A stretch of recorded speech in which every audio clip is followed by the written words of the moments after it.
Diễm xin chào cô chú, anh chị, các bạn và các em. Có một món mà khi nhận được yêu cầu thì Diễm nghĩ rất là khó, nhưng mà tìm hiểu thử công thức và làm thử thì không ngờ nó lại dễ như vậy luôn.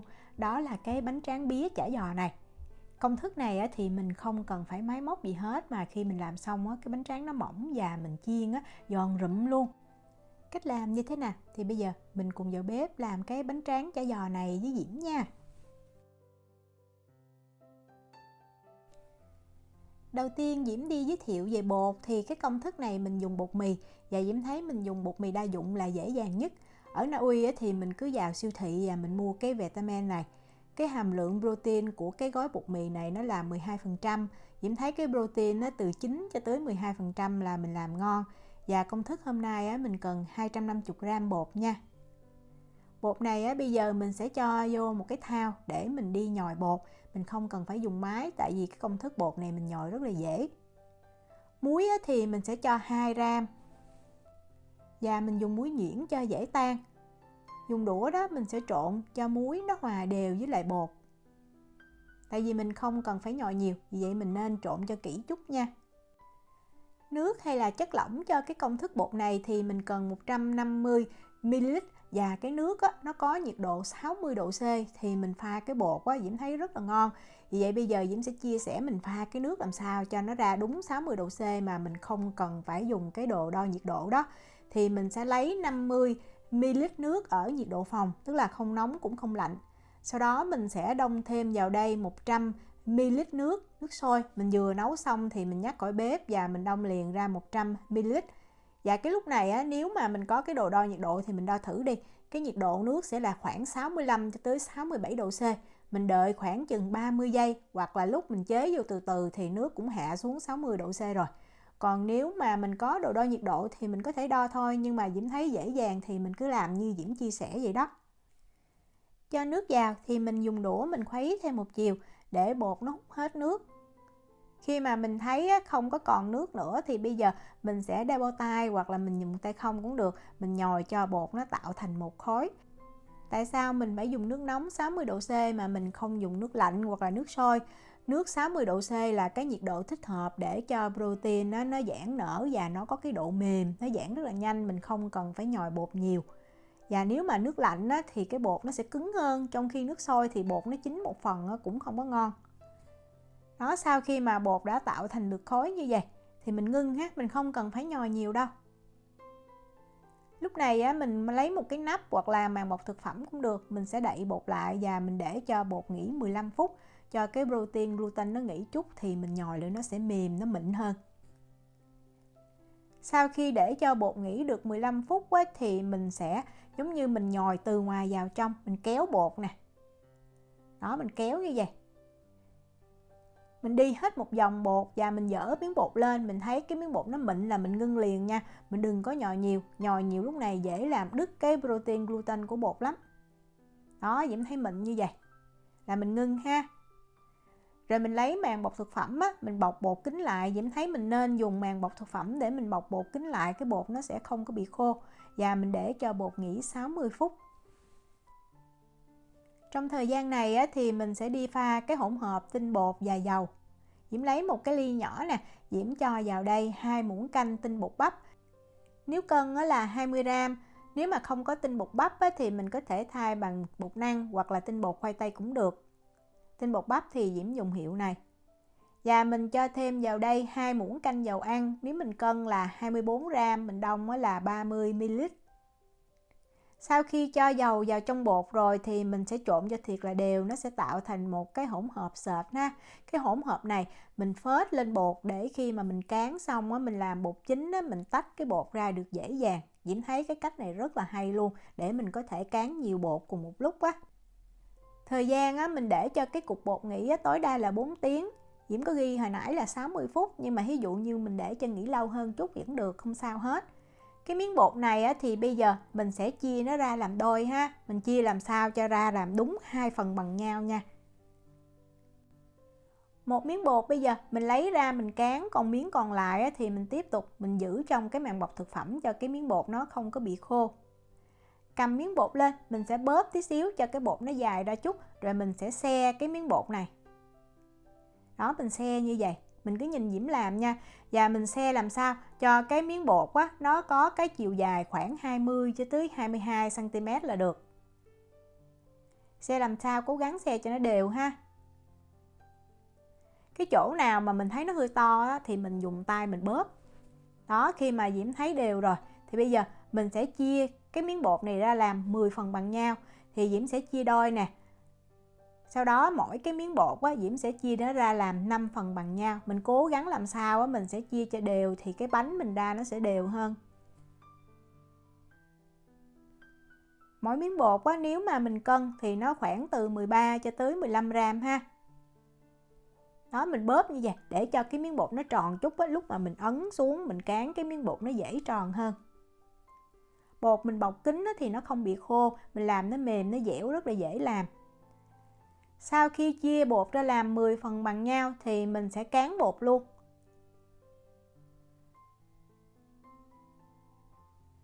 Mình dùng tay đó mình ấn cho cái bột dẹp nè. Rồi mình cán làm sao cho miếng bột á, nó có cái đường kính khoảng 10 cm đó là được. Nếu mà mình có cái đồ cán bánh tortilla thì lúc này mình có thể dùng cái đó để mình ép cái miếng bột mỏng cũng được luôn nha. Còn nếu không có thì mình cứ dùng cây cán bột mình cán như Diễm thôi. Đó, miếng bột có đường kính khoảng 10 cm. Mình sẽ cán hết một lượt 10 miếng bột luôn nha. Sau đó mình sẽ lấy miếng bột đầu tiên, mình để lên một cái dĩa và mình lấy cái hỗn hợp tinh bột và dầu ăn đó mình phết đều lên. Mình phết bên trong và bên ngoài cái rìa của cái miếng bột luôn. Rồi mình tiếp tục mình để cái miếng bột thứ hai lên và mình cũng phết cái hỗn hợp dầu và tinh bột lên. Mình cứ làm lần lượt như vậy cho hết 10 cái miếng bột luôn ha. Đó, cái này là miếng cuối cùng, mình cũng phết đều lên. Và mình phết xung quanh nữa nha. Mình phết kỹ như vậy thì lúc mà mình gỡ cái bánh tráng ra rất là dễ. Mình để 10 miếng bột này sang một bên, mình tiếp tục mình lấy cái phần bột còn lại á, mình cũng chia ra làm 10 phần bằng nhau, mình làm y chang như vậy luôn. Cái miếng bột mà mình phết dầu xong á, mình để cho nó nghỉ tí xíu thì cái bột nó sẽ mềm, mình dễ dàng cán hơn, nó không có bị co giãn.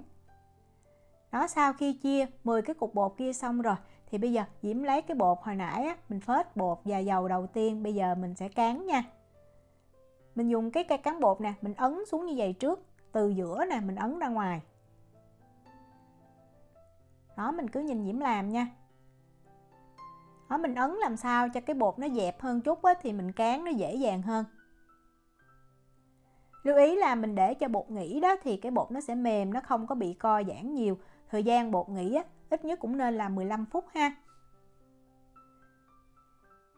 Đó, sau khi ấn dẹp xong thì mình dỡ lên, mình sẽ thấy cái miếng bột ở dưới thường nó sẽ bị co lại bên trong như vậy. Vì vậy Diễm sẽ lật ngược lên, không ấy á, mình mà cán xong cho nó to rồi thì cái miếng ở dưới nó rất là nhỏ luôn. Đó, đây mình tiếp tục, mình cứ dùng cái cây cán bột á, mình ấn trước. Một khi mà mình thấy nó đã có một cái nó hơi to chút rồi thì bắt đầu á, mình mới cán ra cho nó mỏng. Và Diễm thấy dễ dàng nhất á, là mình cứ bắt đầu ngay giữa của miếng bột mình cán ra. Cứ nhẹ nhàng cán thôi, dễ lắm luôn. Đó, từ ngay giữa miếng bột và mình cán ra. Nếu mà mình thấy cái chỗ bột nào mà dày quá thì mình cứ cán ra cho mỏng. Và mình cố gắng mình cán làm sao mình giữ cho cái khối bột này nó hình tròn nha. Như vậy thì lúc mà mình cắt cái bánh tráng nó sẽ đẹp hơn. Và mình cán làm sao cho 10 cái miếng bột này nó có cái đường kính khoảng 20 cho tới 22 cm thì Diễm thấy cái bánh tráng nó rất là vừa. Cái độ mỏng á, nó không có quá dày cũng không có quá mỏng. Nếu mà mình khéo đó, mình cán bột thiệt là đều thì Diễm thấy mình không cần phải cắt bột luôn. Nhưng mà để cho thiệt là đều, những cái bánh tráng nó đều với nhau, những cuốn chả giò nó đều với nhau thì Diễm thấy mình nên cắt bột. Đó, khi mà cán ra được 20 cm đường kính rồi thì bây giờ mình sẽ cán ngoài rìa. Đó, ngoài rìa của cái miếng bột như vậy để cái phần rìa nó mỏng hơn chút. Thường cái phần rìa nó sẽ dày. Và lưu ý là mình nên cán như Diễm nói đó, khoảng 22 cm, tại vì lúc mà mình ngưng cán cái bột nó sẽ co lại một chút, như vậy là vừa đủ. Để Diễm lật lên. Đó, mình thấy cái miếng bột ở dưới lúc nào nó cũng bị thụt vô trong tí xíu như vậy. Mình tiếp tục mình cán thêm tí xíu ha. Đó, cứ từ trong mình cán ra thôi.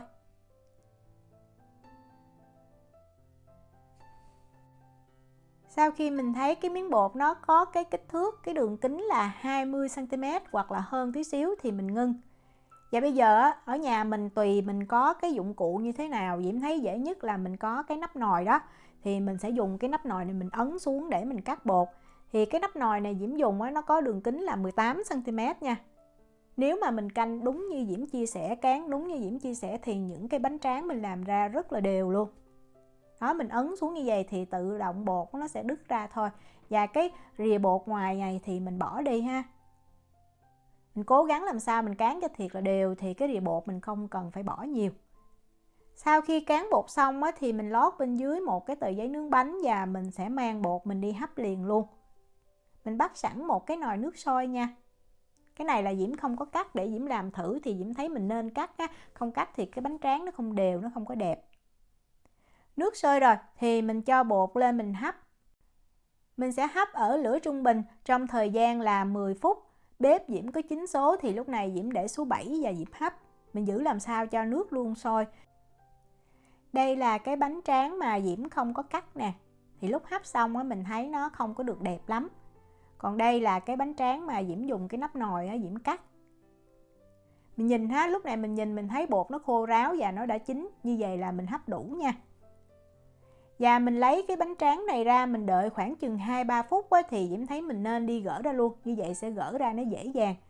Và để gỡ ra cho dễ thì mình dùng kéo đó, mình sẽ cắt tí xíu ngoài rìa như vậy.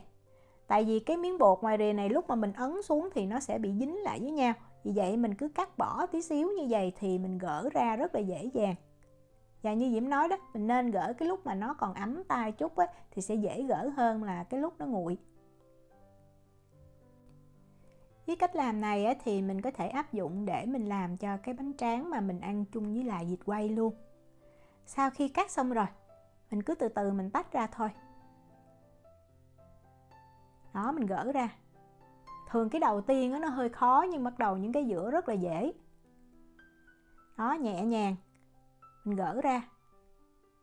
Diễm làm xong lúc này Diễm không ngờ là nó dễ như vậy. Tại vì Diễm nghĩ là sẽ rất là khó để cán cho cái bột nó mỏng đó. Đó là như vậy. Sau khi mà gỡ xong rồi thì mình cứ chồng bánh tráng lại với nhau. Rồi mình cho vào trong túi mình bọc kín lại. Mình có thể bảo quản trong tủ đông đá nha. Khi nào làm thì mình lấy ra cho tan đá. Hoặc là mình mang mình cuốn liền cũng được luôn. Cái bánh cuối cùng thường nó rất là mỏng. Vì vậy mình gỡ thì mình cẩn thận tí xíu. Với công thức này thì mình sẽ làm được 20 cái bánh tráng có đường kính là 18 cm và mỗi bánh cân nặng là 14 gram.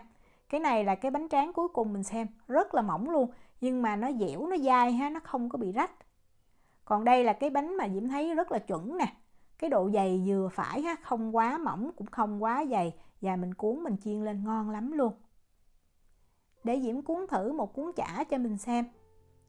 Cái nhân chả giò hôm nay thì Diễm làm nhân thịt, cua và khoai môn, có cho tí xíu cà rốt và Diễm cho thêm tí xíu cái miếng bún tàu để cho cái nhân nó hút, nó không có bị chảy nước thì lúc mà mình chiên nó không có bị những cái lấm tấm màu đen.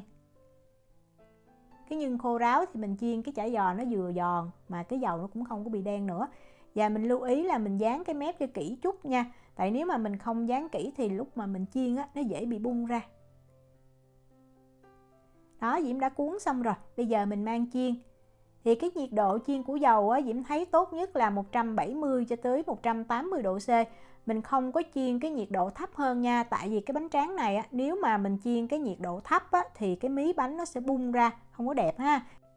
Diễm lưu ý chỗ này. Và dưới những cái cuốn chả giò này thì Diễm thấy Diễm canh thời gian mình chiên khoảng 10 cho tới 12 phút là vừa ngon. Cũng đừng có chiên cái nhiệt độ dầu cao quá nha. Cao quá thì cái bánh nó vàng nhanh quá, nó lại không giòn. Trong khi nếu mà mình chiên cái nhiệt độ đúng vừa đủ thời gian thì giòn và giòn rất là lâu. Diễm có thử để trong cái ngăn mát tủ lạnh. Sang ngày hôm sau Diễm ăn cái bánh tráng vẫn còn giòn luôn. Khi mà cái nhân bên trong nó chín thì cái chả giò nó sẽ nổi lên trên như vậy. Thì mình cố gắng mình ấn xuống như vậy để cho cái chả giò nó ngập dầu thì nó sẽ vàng đều và nó giòn. Đó, khi mà mình thấy lên màu đẹp rồi, Diễm thấy cái công thức này cái chả giò mình chiên xong cái màu vàng rất là đẹp. Thì mình vớt ra, mình để cho ráo dầu. Vậy là mình đã có cái món chả giò với cái bánh tráng tự làm, rất là ngon và đơn giản. để Diễm quay gần cuốn chả cho mình xem. Đó.